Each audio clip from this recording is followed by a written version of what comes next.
আসসালামু আলাইকুম everyone, welcome back to my channel. সবাইকে জানাচ্ছি ঈদের অনেক অনেক শুভেচ্ছা। ঈদ মোবারক। ঈদ আয়োজনে আজকে আমি আপনাদের জন্য করে দেখাবো গরুর কলিজা ভুনা।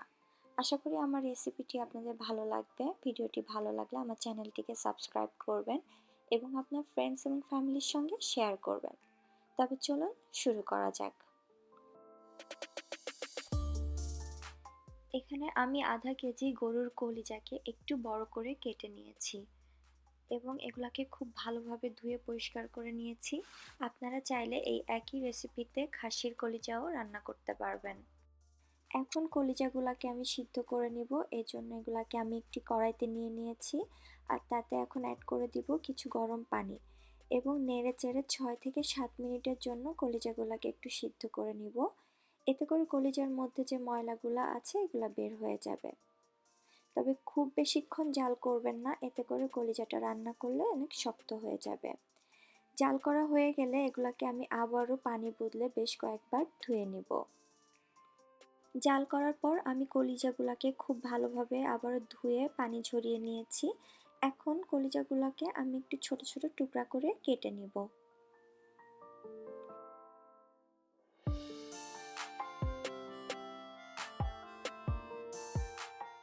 রান্নার জন্য চুলায় আমি মাঝারি আঁচে একটি প্যান বসিয়ে দিয়েছি আর তাতে দিয়ে দিয়েছি 1/4 কাপ সয়াবিন তেল। এখন দিয়ে দিব 2টি তেজপাতা। তেজপাতাকে আমি মাঝখান থেকে একটু চিড়ে দিয়েছি আর দিব 2-3 টুকরা দারুচিনি, 3-4টি এলাচি আর 2-3টি লবঙ্গ। এখন সব কিছুকে আমি 1 থেকে 2 মিনিটের জন্য একটু ভেজে নিব। আমি রান্নার জন্য হাফ কাপ পেঁয়াজ কুচি ব্যবহার করব, তবে সেখান থেকে এখন কিছুটা পেঁয়াজ আমি তুলে রাখবো। এখন পেঁয়াজটিকে নেড়ে চেড়ে অল্প কিছুক্ষণের জন্য ভেজে নিতে হবে। পেঁয়াজটি একটু নরম হয়ে আসলে এর মধ্যে এখন দিয়ে দিব 2 টেবিল চামচ আদা এবং রসুন বাটা, 1 চা চামচ দিয়ে দিব ধনিয়া গুঁড়া, 1 চা চামচ দিব জিরার গুঁড়া, স্বাদ অনুযায়ী ব্যবহার করব লাল মরিচের গুঁড়া, আধা চা চামচ দিয়ে দিব হলুদের গুঁড়া, লবণ দিব স্বাদ অনুযায়ী আর দিয়ে দিব হাফ চা চামচ পরিমাণ গরম মশলার গুঁড়া। এখন মশলাটা যাতে পুড়ে না যায় এজন্য সামান্য একটু পানি নিয়ে নিব এবং নেড়ে চেড়ে মশলাটিকে বেশ কিছুক্ষণের জন্য কষিয়ে নিব।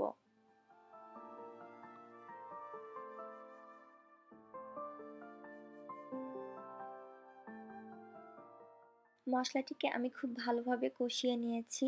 এখন আমি এতে কলিজাগুলাকে অ্যাড করে দিব আর এর মধ্যে দিয়ে দিব তুলে রাখা পেঁয়াজ কুচি।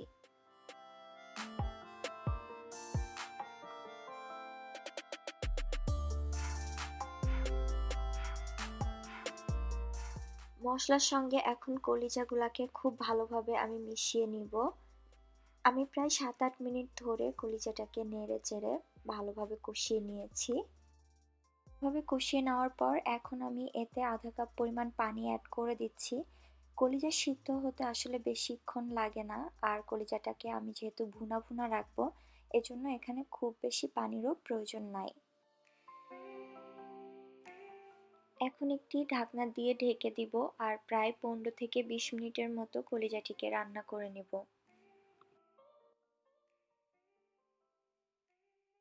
এরই মাঝে কলিজাটি সিদ্ধ হয়ে গিয়েছে এবং পানিটাও শুকিয়ে গিয়েছে।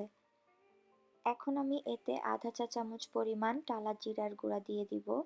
এখন সবকিছুকে আবারও একটু ভালোভাবে মিশিয়ে নিয়ে ঢেকে দিয়ে লো আঁচে দমে রেখে দিব 5 মিনিটের জন্য।